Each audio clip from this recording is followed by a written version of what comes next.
Apocalipse capítulo 3, completando a leitura das cartas. Verso 1 diz: ao anjo da igreja em Sardes escreve: estas coisas diz aquele que tem os 7 Espíritos de Deus e as 7 estrelas. Conheço as tuas obras, que tens nome de que vives e estás morto. Sê vigilante e consolida o resto que estava para morrer, porque não tenho achado íntegras as tuas obras na presença do meu Deus. Lembra-te, pois, do que tens recebido e ouvido, guarda-o, arrepende-te. Porquanto, se não vigiares, virei como ladrão, e não conhecerás o modo, de modo algum, em que hora virei contra ti. Tens, contudo, em Sardes, umas poucas pessoas que não contaminaram as suas vestiduras, e andarão de branco junto comigo, pois são dignas. O vencedor será assim vestido de vestiduras brancas, e de modo nenhum apagarei o seu nome do livro da vida. Pelo contrário, confessarei o seu nome diante de meu Pai e diante dos seus anjos. Quem tem ouvidos, ouça o que o Espírito diz às igrejas. Ao anjo da igreja em Filadélfia escreve: estas coisas diz o santo, o verdadeiro, aquele que tem a chave de Davi, que abre e ninguém fechará, e que fecha e ninguém abrirá. Conheço as tuas obras. Eis que tenho posto diante de ti uma porta aberta, a qual ninguém pode fechar. Que tens pouca força, entretanto guardaste a minha palavra e não negaste o meu nome. Eis que farei que alguns que são da sinagoga de Satanás, desses que a si mesmos se declaram judeus e não são, mas mentem, eis que os farei vir e prostrar-se aos teus pés e conhecer que eu te amei. Porque guardaste a palavra da minha perseverança, também eu te guardarei da hora da provação, que há de vir sobre o mundo inteiro, para experimentar os que habitam sobre a terra. Venho sem demora, conserva o que tens, para que ninguém tome a tua coroa. Ao vencedor, falo-ei coluna no santuário do meu Deus, e daí jamais sairá. Gravarei também sobre ele o nome do meu Deus, o nome da cidade do meu Deus, a nova Jerusalém que desce do céu, vinda da parte do meu Deus, e o meu novo nome. Quem tem ouvidos, ouça o que o Espírito diz às igrejas. Ao anjo da igreja em Laodiceia escreve: estas coisas diz o Amém, a testemunha fiel e verdadeira, o princípio da criação de Deus. Conheço as tuas obras, que nem és frio nem quente. Quem dera fosses frio ou quente. Assim, porque és morno, e nem és quente nem frio, estou a ponto de vomitar-te da minha boca. Pois dizes: estou rico e abastado, e não preciso de coisa alguma, e nem sabes que tu és infeliz, sim, miserável, pobre, cego e nu. Aconselho-te que de mim compres ouro refinado pelo fogo para te enriqueceres, vestiduras brancas para te vestires, a fim de que não seja manifesta a vergonha da tua nudez, e colírio para ungires os olhos, a fim de que vejas. Eu repreendo e disciplino a quantos amo. Sê, pois, zeloso e arrepende-te. Eis que estou à porta e bato. Se alguém ouvir a minha voz e abrir a porta, entrarei em sua casa e cearei com ele, e ele comigo. Ao vencedor, dar-lhe-ei sentar-se comigo no meu trono, assim como também eu venci e me sentei com meu Pai no seu trono. Quem tem ouvidos, ouça o que o Espírito diz às igrejas. Depois de 67 sermões em Apocalipse, eu achei pouco e resolvi fazer mais 4. A minha tentativa tem sido, em 4 sermões, resumir os 22 capítulos de Apocalipse. Já confessei para os irmãos, sou réu, confesso, de que eu tenho grandes dificuldades em fazer síntese.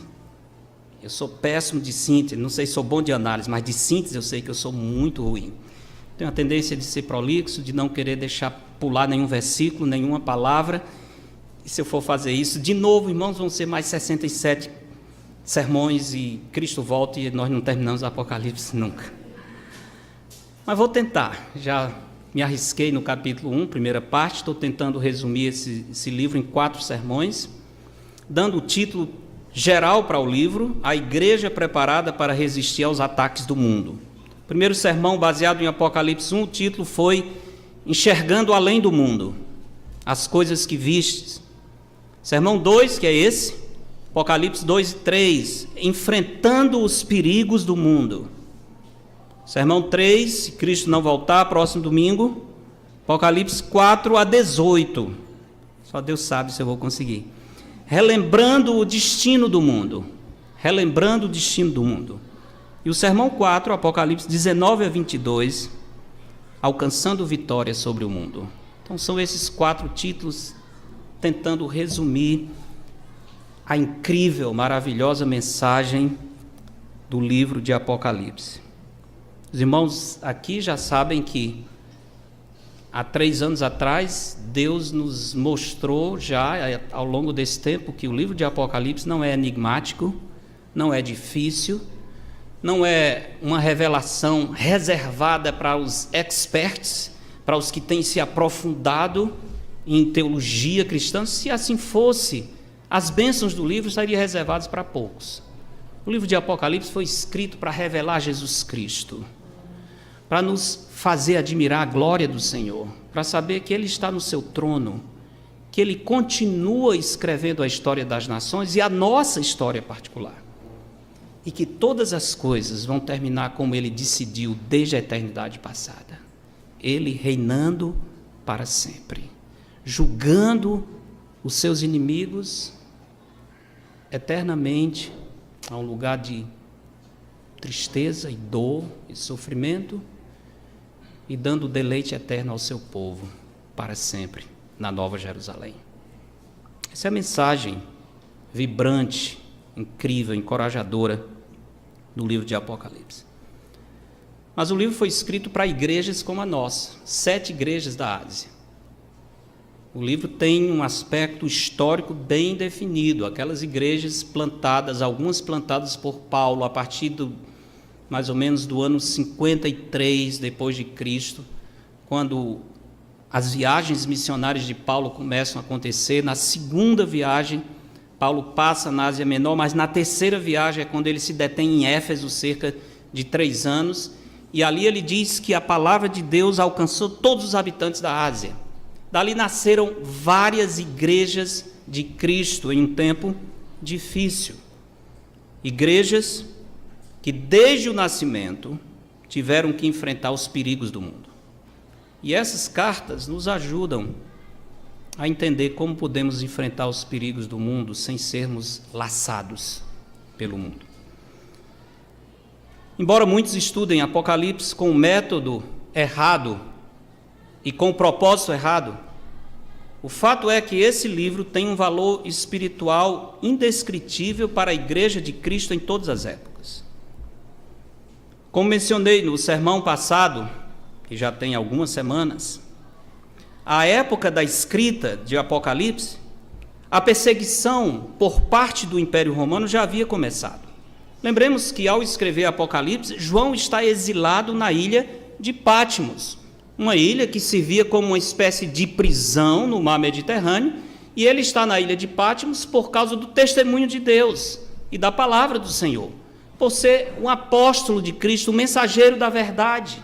Aliás, o último apóstolo vivo, João, é o último a morrer dentre os 12, os únicos 12, não existe mais de nenhum outro apóstolo, qualquer outro que apareceu, não chame de apóstolo. Como eu já disse, apóstolo bom é apóstolo morto. Todos os bons apóstolos já morreram. Apóstolo vivo não é bom apóstolo, porque são apenas 12 apóstolos. Fechado esse número. Cristo fechou, está fechado, não adianta nós querermos inventar, dar nomes.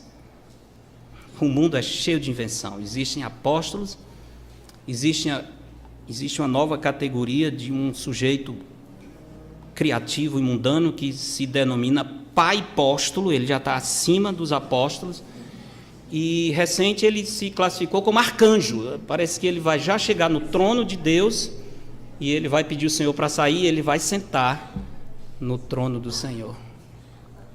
Heresia terrível, blasfêmia contra o santo nome de Deus. Recente eu vi também que alguns desses tais apóstolos, pregadores, vendedores do evangelho estão entre os pastores mais ricos do mundo, que é uma vergonha, mais um motivo de vergonha para o nosso povo.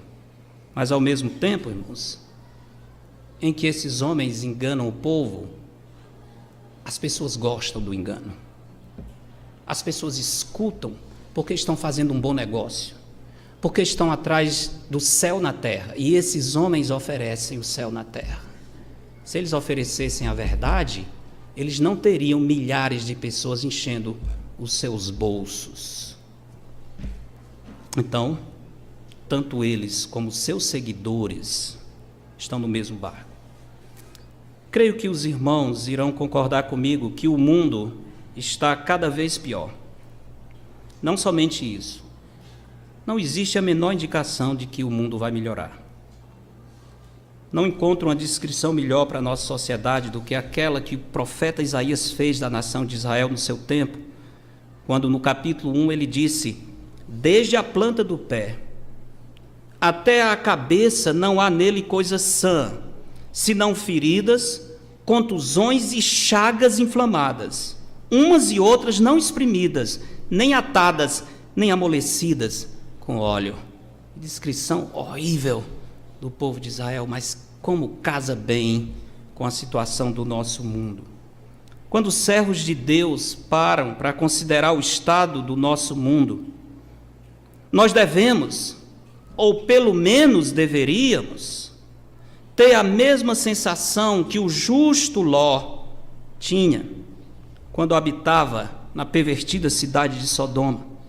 Enquanto estava ali, o apóstolo Pedro diz que Ló era afligido pelo procedimento libertino daqueles insubordinados, porque este justo Ló, pelo que via e ouvia quando habitava entre eles, isso é, em Sodoma, atormentava sua alma justa cada dia por causa das obras iníquas daqueles.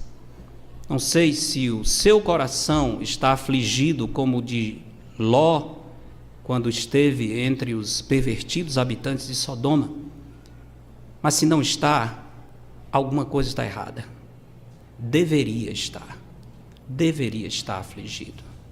Você deveria estar como Ló, sentindo-se sufocado nesse mar de iniquidade.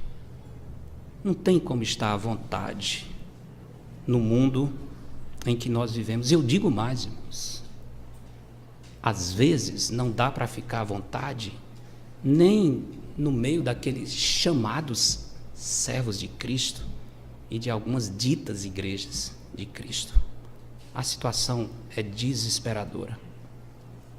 A intensidade da corrupção dos nossos dias se assemelha à dos dias de Ló. Mas precisamos verdadeiramente sentir a aflição na nossa alma por essa iniquidade. Espero que ao dizer que estamos afligidos, a nossa revolta não seja apenas a reprodução de clichês e frases prontas, que revelam muitas vezes um alto grau de moralismo, mas quase nada de verdadeira ética cristã e verdadeira moralidade cristã.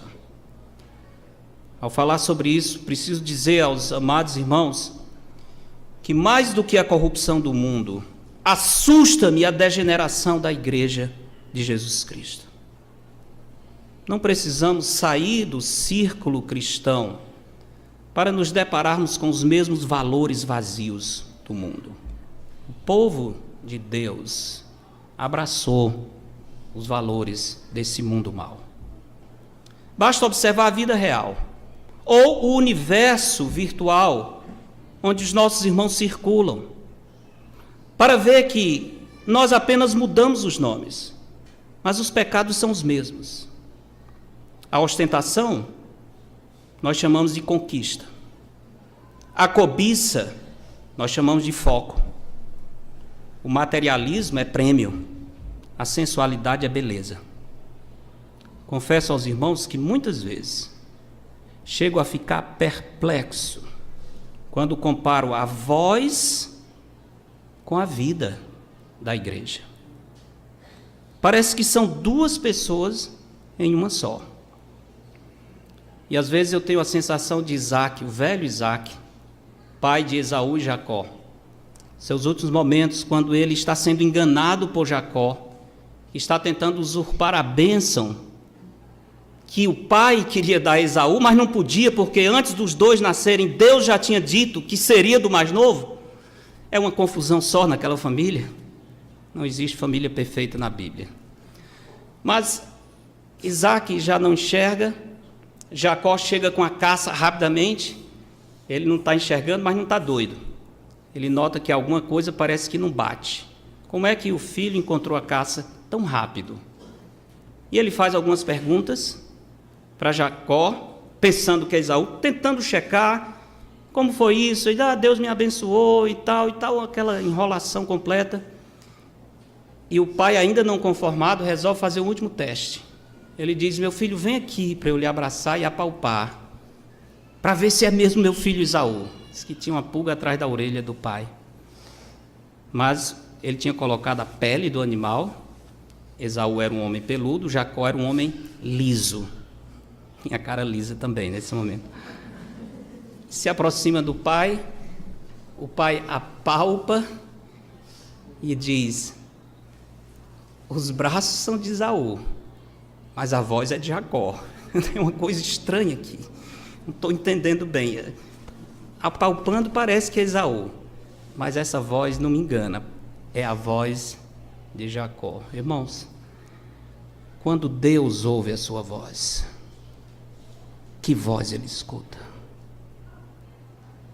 Quando Deus escuta a sua voz cantando essas músicas, é a voz de Jacó que chega aos ouvidos do santo Deus, do grande Deus.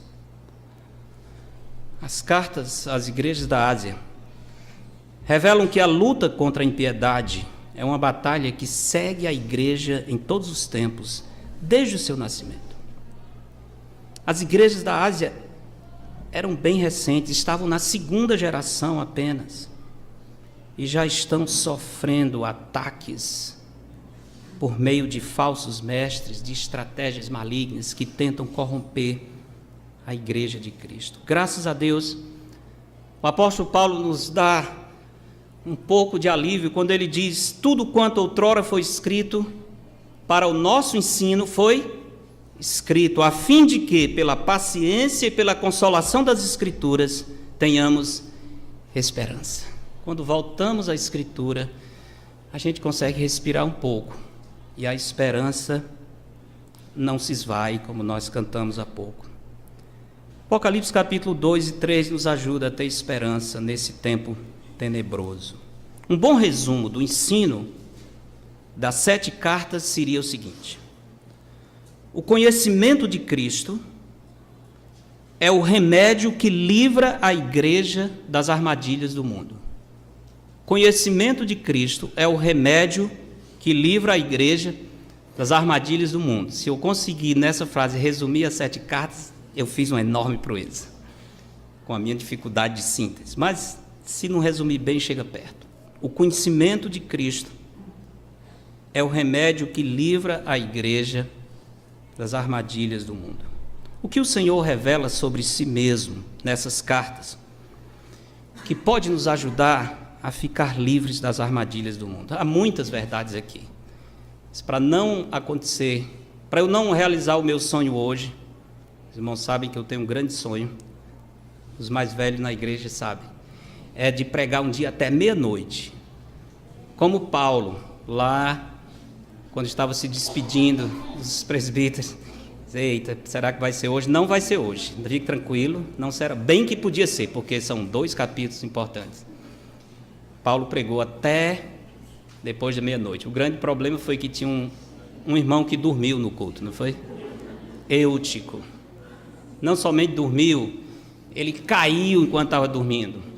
E da sua queda ele morreu. No nosso cearenseis, ele bateu as botas, né? Paulo desceu e ressuscitou o homem. Eu não vou fazer o mesmo, porque se você morrer, vai ficar morto. Vai ficar morto. Eu não tenho condições de lhe ressuscitar. No máximo, eu garanto o culto fúnebre amanhã, mas ressurreição, fique tranquilo que não vai acontecer. Você vai para a glória e vai ficar lá. Mas duas verdades essenciais o Senhor revela aqui que eu queria destacar. A primeira, Cristo revela a sua presença à igreja. Cristo revela a sua presença à igreja como um meio de livrar a igreja das armadilhas do mundo. Quantas vezes nessa carta, todas elas, o Senhor diz: conheço as tuas obras. A ideia é: eu entendo muito bem quem vocês são. Eu estou muito mais perto do que vocês pensam. Conheço as obras e conheço as motivações por trás das obras. Se isso não causar temor na igreja e não nos fazer fugir do pecado, não tem mais o que fazer. Cristo, o Senhor da igreja, conhece o nosso coração. Isso é extremamente assustador e alentador ao mesmo tempo.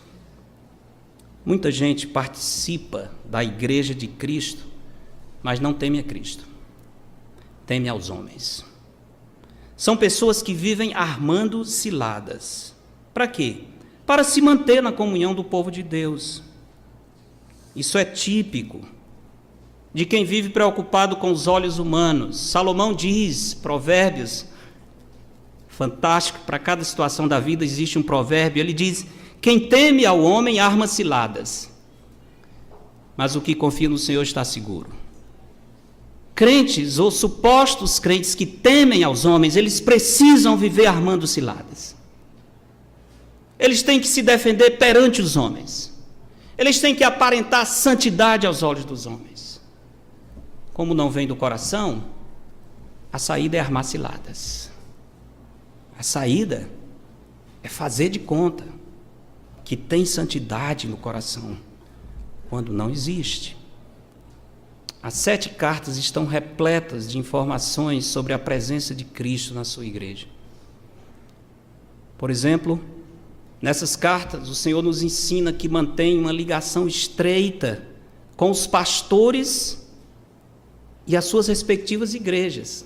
Cuidado, Cristo diz: eu tenho na mão as 7 estrelas. As 7 estrelas, Apocalipse mesmo interpreta, as 7 estrelas são os anjos, que significa mensageiros, que são os pastores da igreja. O Senhor diz: eu tenho nas mãos as 7 estrelas e ando no meio dos 7 candeeiros. Os 7 candeeiros são as 7 igrejas da Ásia. Cristo está muito perto da sua igreja, muito perto daqueles que Ele chama, inclusive, para conduzir a sua igreja. Isso mostra intimidade, isso mostra preocupação do Senhor com a sua noiva.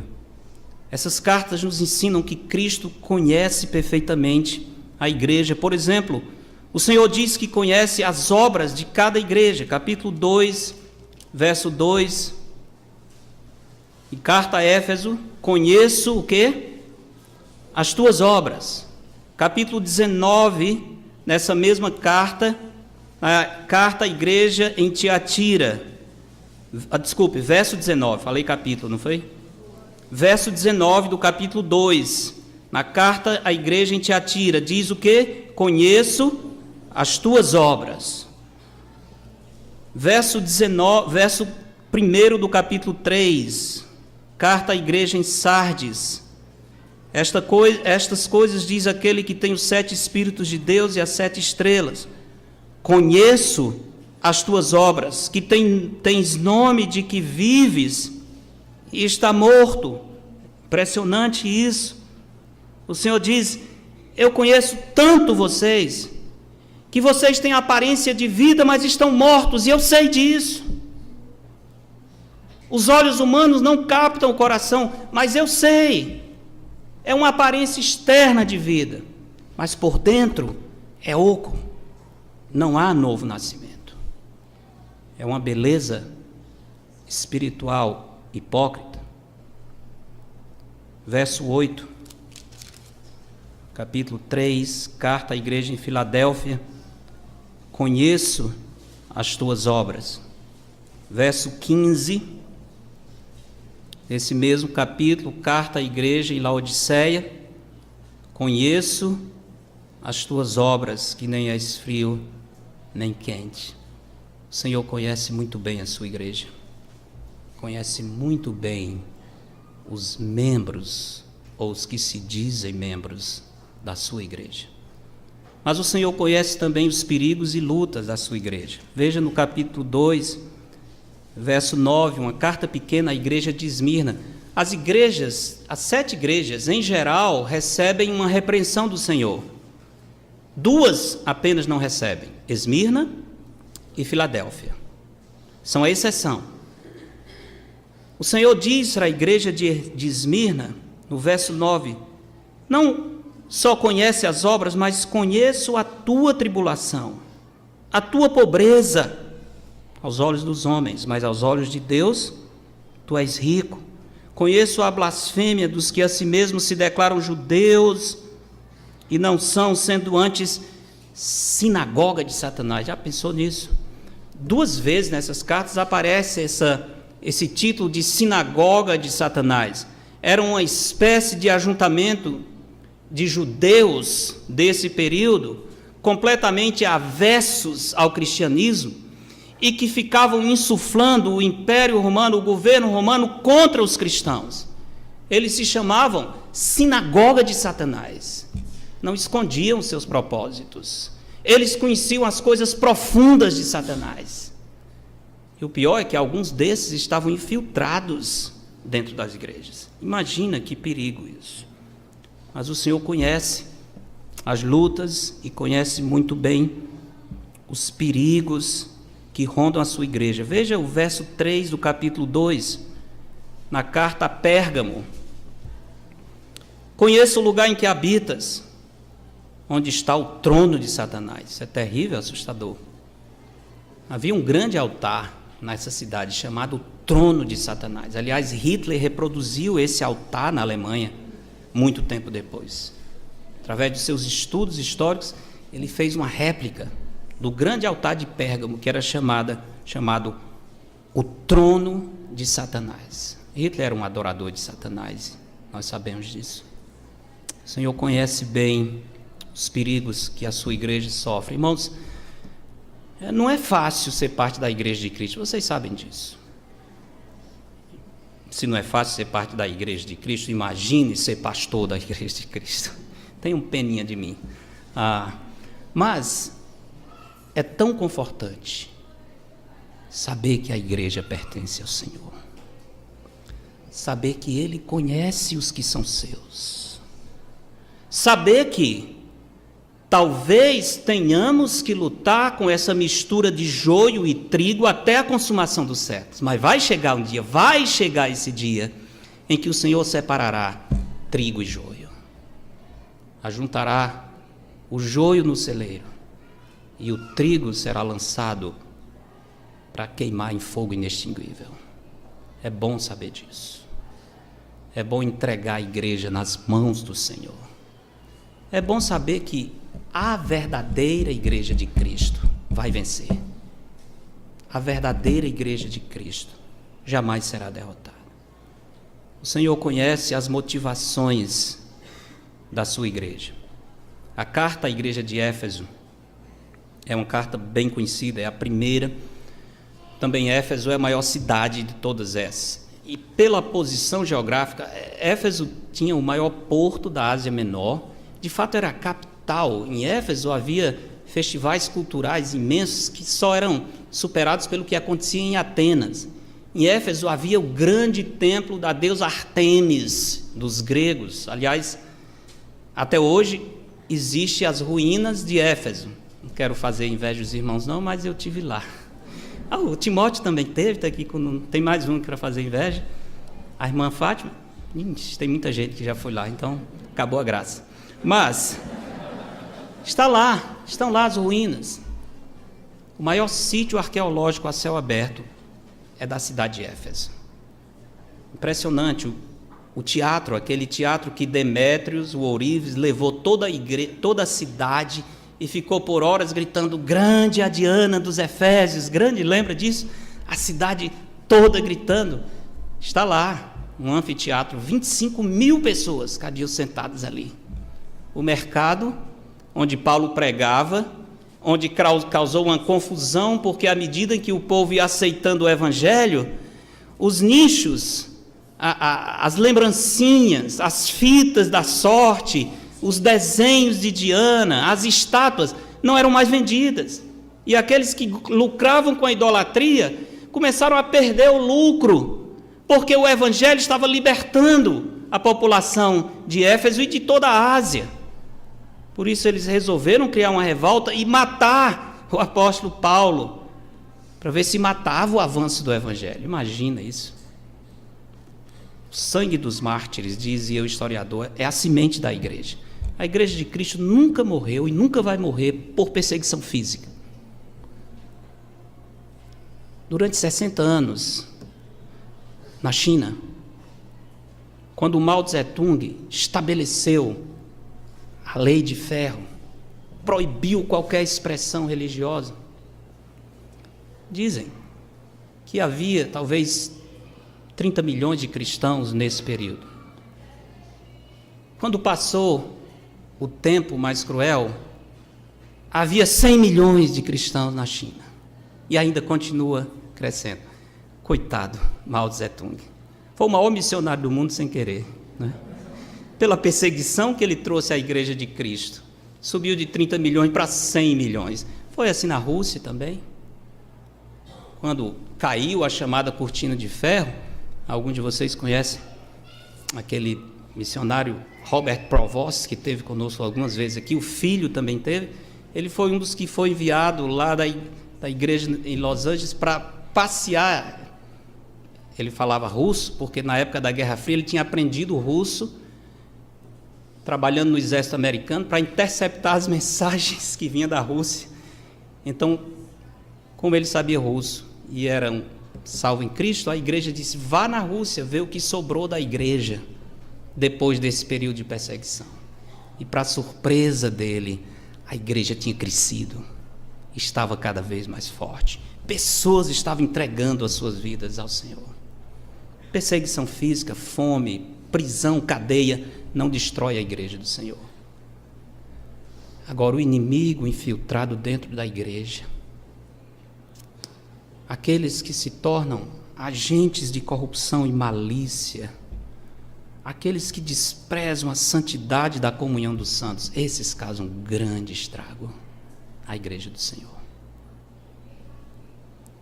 Isso aconteceu nas igrejas da Ásia. E estava falando de Éfeso. Infelizmente, a igreja de Éfeso é um exemplo bom e ruim ao mesmo tempo. Tem muitas coisas boas na igreja. Veja, verso 2, capítulo 2, no verso 2 diz: conheço as tuas obras, tanto o teu labor como a tua perseverança. Isso é bom. Que não pode suportar homens maus, ótimo. Que puseste à prova os que a si mesmos se declaram apóstolos e não são, e os achastes mentirosos. Tens perseverança, suportastes prova por causa do meu nome, e não te deixaste esmorecer. Tenho, porém, essa é a repreensão triste, tenho, porém, contra ti, que abandonaste o teu primeiro amor. A igreja era ativa em boas obras, era perseverante na boa doutrina, a igreja era capaz de suportar privações pelo nome de Cristo, mas a igreja não amava Cristo. Que adianta isso? Tanto que o Senhor diz: volta às primeiras obras, lembra-te de onde caíste, volta ao primeiro amor. O que adianta atividade, ministérios? O que adianta Planalto?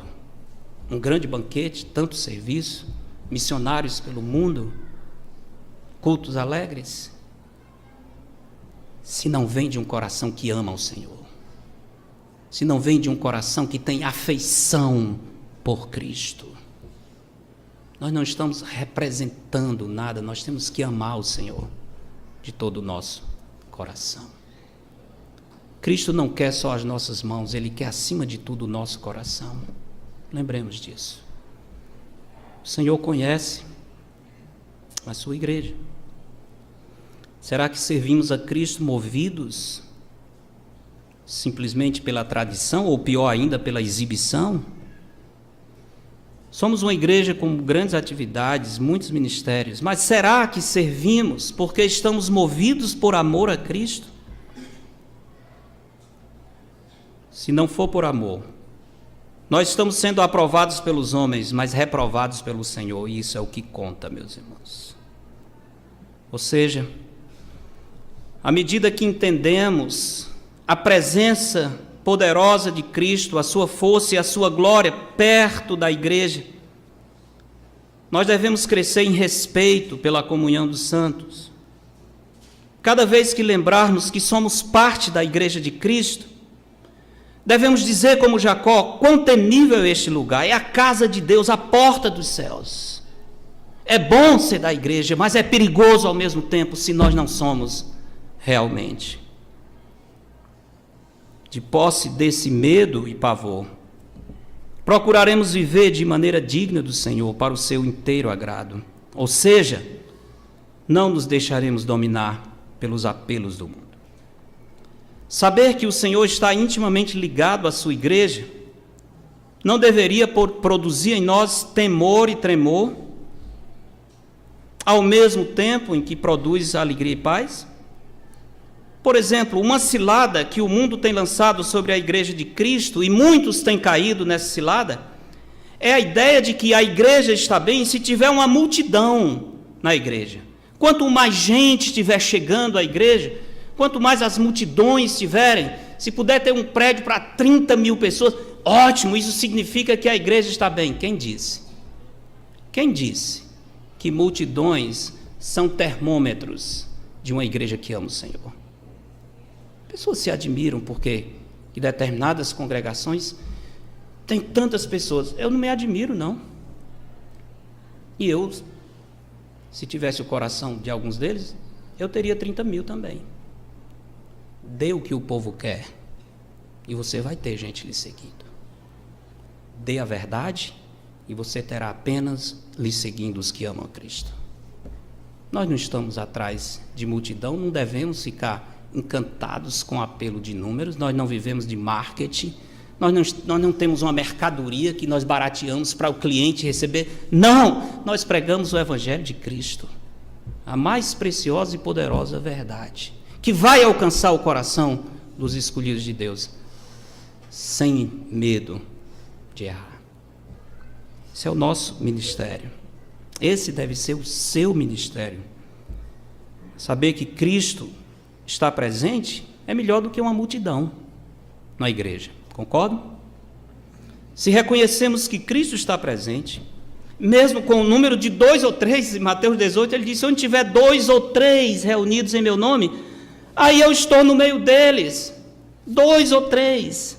Saber disso, meus irmãos, deve nos livrar da cilada do marketing e da tentação de produzir novidades para que pessoas mundanas sigam os nossos métodos mundanos. E antes de passar para a última parte, estou chegando, permitam-me dar um aviso bem claro e solene. Escutem bem. Se você não teme a presença de Cristo, que é o dono da igreja, não fique entre nós. Não fique. Corra. Você já está atrasado. Corra. Esse lugar é perigoso. Se não há temor do Senhor, esse é o pior lugar para você estar. Lembre-se disso. Nessas condições, a igreja se torna um lugar extremamente perigoso. Porque você está brincando com fogo. com o Senhor. Escute bem. Se você se arrepende imediatamente, ou você se arrepende imediatamente, ou deve correr por aquela porta imediatamente. Ficar desse jeito é que não pode. Brincar de ser membro do corpo de Cristo é a pior invenção que alguém pode ter. Lembremos que no reino de Cristo não existe neutralidade. Não fique dizendo, mas eu não estou bem lá, bem cá. Uma vez eu vi uma pessoa dizendo, eu sou crente, mas eu sou um crente light, assim, eu não tenho umas coisas que... Eu já vi, tem dieta light, mas crente light eu não conhecia essa espécie, não tinha, mas uma pessoa fez essa categoria, né? Eu sou um crente light, assim, eu não sou muito assim de seguir muito a Bíblia, não, tal, porque, sei lá, eu tenho o meu jeito, eu sigo a Jesus do meu jeito. Não dá para seguir a Jesus do seu jeito. Sinto muito. Se você quer ser discípulo de Jesus, Ele é quem diz o jeito. Ele é quem diz o jeito. E se não é o que lhe agrada, é menos mal cair fora do que continuar se enganando. É melhor assumir o seu estado de perdição do que fazer de conta que está no estado de salvação e continuar perdido do mesmo jeito. Mateus capítulo 7 fala de muitos assim. Brincar de ser membro do corpo de Cristo é a pior brincadeira. Não existe crente light, como os jovens brincam, crente Raimundo, um pé na igreja e outro no mundo. Não existe esse, tá? Existem alguns irmãos chamados Raimundo, mas não com essa rima profana. Por quê? Porque Jesus é muito claro, ele diz assim, quem não é por mim, é contra mim. Quem comigo não ajunta, espalha. Não tem como vocês, não, eu estou do mesmo jeito, eu sou por Jesus em umas coisas, mas em outras eu sou contra. Tem hora que eu ajunto, tem hora que eu espalho. Não! Quem não é por mim, é contra mim. Quem não abraça o meu discipulado, não é meu discípulo. Quem não segue as minhas condições, não é aceito como parte dos meus servos. Não dá para dizer eu sou, mas eu sou meio lá, meio cá. Quem é meio lá e meio cá é do mundo. Pode ter certeza, é do mundo. O servo de Cristo, ele não fica juntando e espalhando. Ele não é contra e a favor. Ele é sim, sim, não, não. Ele segue a Jesus sem vacilar. Presença de Cristo, irmãos. Primeira coisa importante que o Senhor revela. E a segunda, a vontade de Cristo.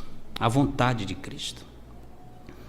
Um aspecto essencial do verdadeiro conhecimento de Cristo está relacionado à sua vontade, aquilo que lhe agrada. Saber a vontade de Cristo nos afasta dos pecados que destroem a igreja e destroem a nossa vida pessoal. Conhecer a vontade de Cristo nos faz reagir contra o pecado. Por exemplo, novamente, a carta à igreja em Éfeso, como nós vimos, é uma igreja ativa. O verso 2 diz, tem labor, tem perseverança, não suporta homens maus, suporta a provação, tem muita atividade, mas não tem amor ao Senhor. Há pessoas que amam a causa de Deus, mas não amam a Deus. Há pessoas que amam a companhia do povo de Deus, mas não amam a Deus. Há pessoas que até amam a doutrina de Deus, mas não amam a Deus. Há muitos que amam a missão de Deus, mas não amam a Deus. Não adianta. Sem amor, serei como um bronze que soa, ou como um símbolo que retine. Porque o amor é o que desperta em nós gratidão, verdadeira adoração e o desejo de ser como Cristo, nosso amado Mestre. É o nosso amor a Cristo que nos faz suportar a aflição, sem perder a confiança. É o amor a Cristo que nos leva a querer considerar atentamente aquele que suportou tamanha oposição dos pecadores. Pergunta que o Senhor fez a Pedro Continua sendo feita a igreja hoje. Pedro, tu me amas? Pedro, tu me amas? Pedro, tu me amas? 3 vezes. Isso incomodou a Pedro e Jesus repetiu para que pudesse realmente incomodar. A tríplice repetição mostra o quanto Jesus valoriza o nosso amor por Ele. Só após Pedro afirmar verdadeiramente o seu amor, é que o Senhor lhe atribui ministério e diz: apacenta as minhas ovelhas. Sem amor não há ministério verdadeiro. Não podemos inverter as coisas, irmãos. O Senhor não se impressiona com a nossa ação, porque Ele observa o nosso coração. O Senhor não está em busca de vidas cheias de atividades, mas de corações cheios de amor por Ele. Conhecer a vontade de Deus nos leva a rejeitar o pecado da impureza doutrinária e da impureza na vida prática. Veja a carta à igreja em Pérgamo, verso 14 do capítulo 2.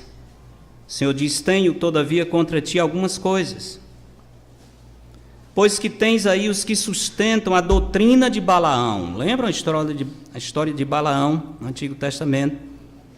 Aquele profeta que veio lá do Oriente, contratado por Balaque para amaldiçoar o povo de Israel, quando eles estavam prestes a entrar na terra prometida, e que não pôde amaldiçoar, não pôde. Ele tentou algumas vezes, mas ele disse: como eu amaldiçoarei a quem o Senhor abençoou?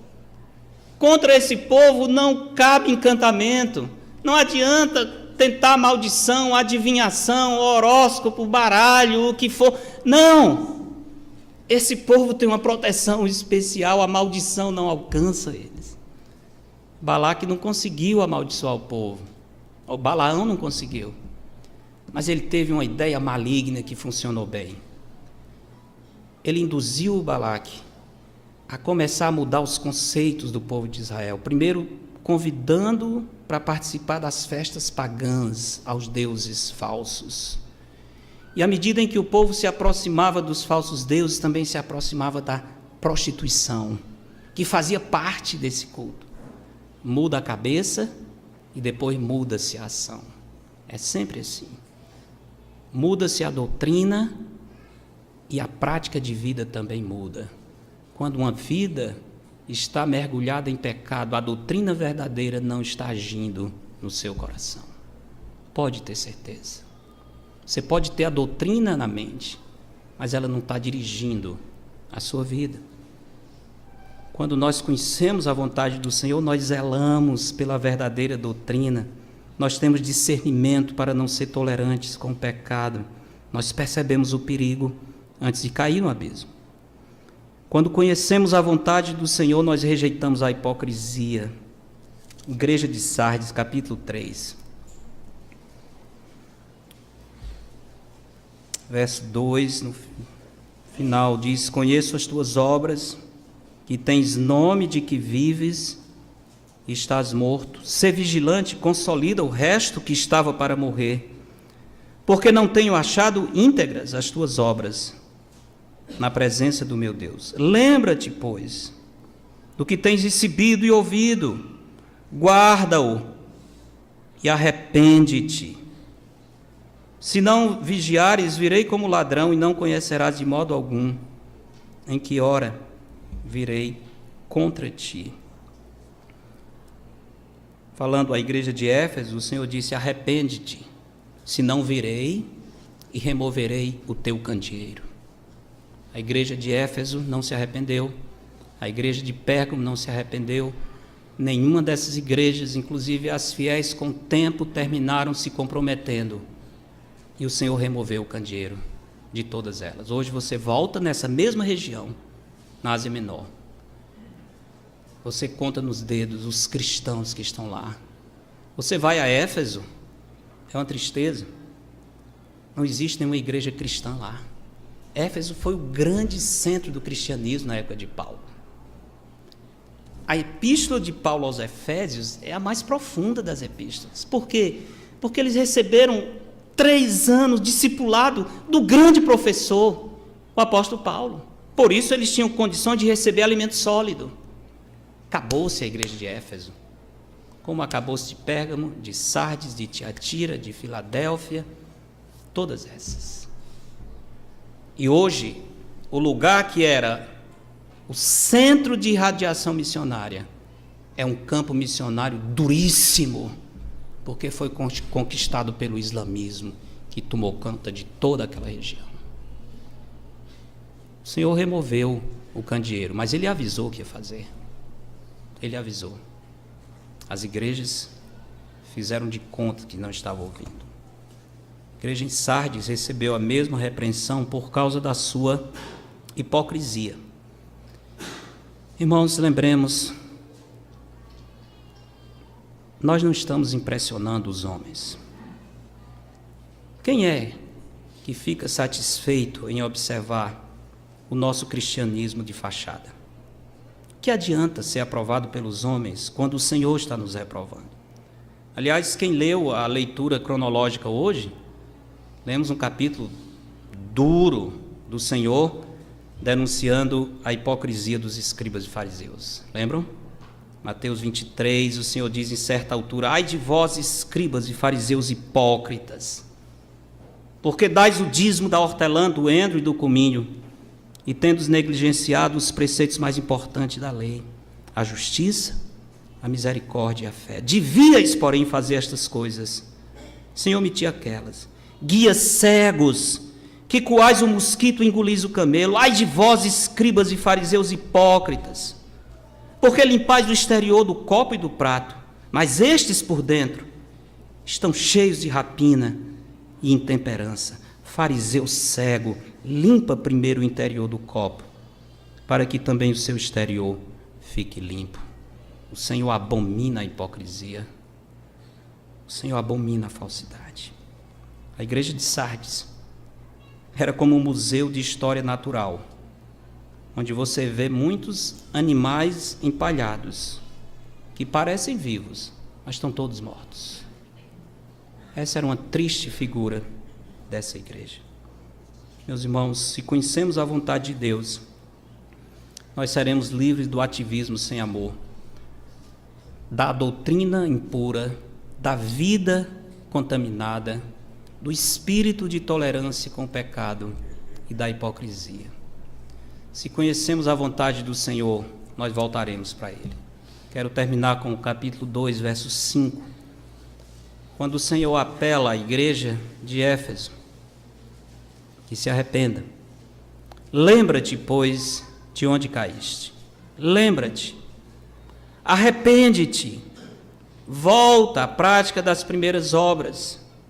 Se não venho a ti, removerei do seu lugar o teu candeeiro, caso não te arrependas. O Senhor dá receita para o retorno. Primeiro, lembre-se de onde caiu. Lembre-se. Se você está longe do Senhor, em algum ponto você se desviou dele. Aonde foi? Faça um histórico espiritual. Aonde foi que o seu amor pelo Senhor se acabou?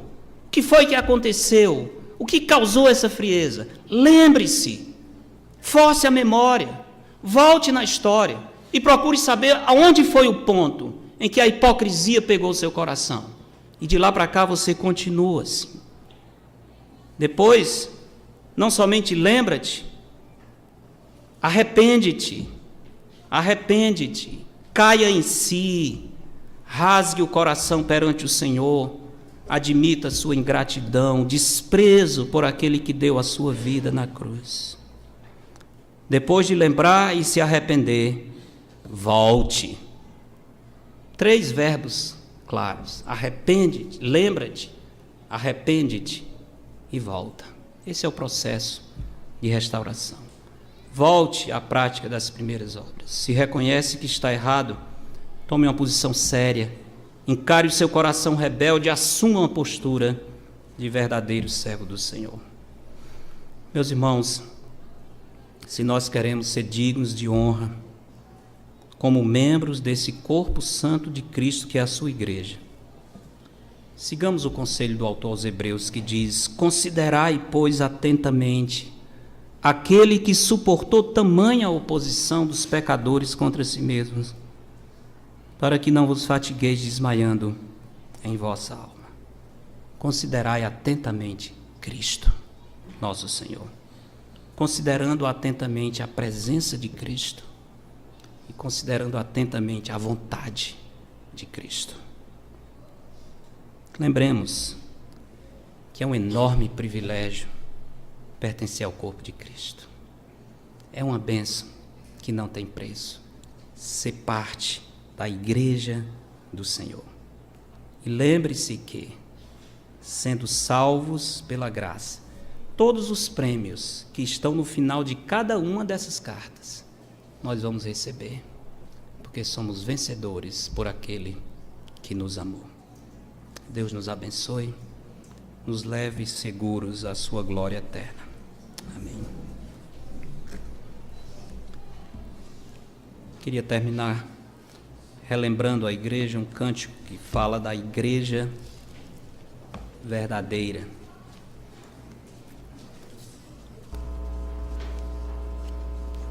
Já que falamos da igreja do Senhor, vamos terminar meditando nessa música, antes de encerrar o nosso culto.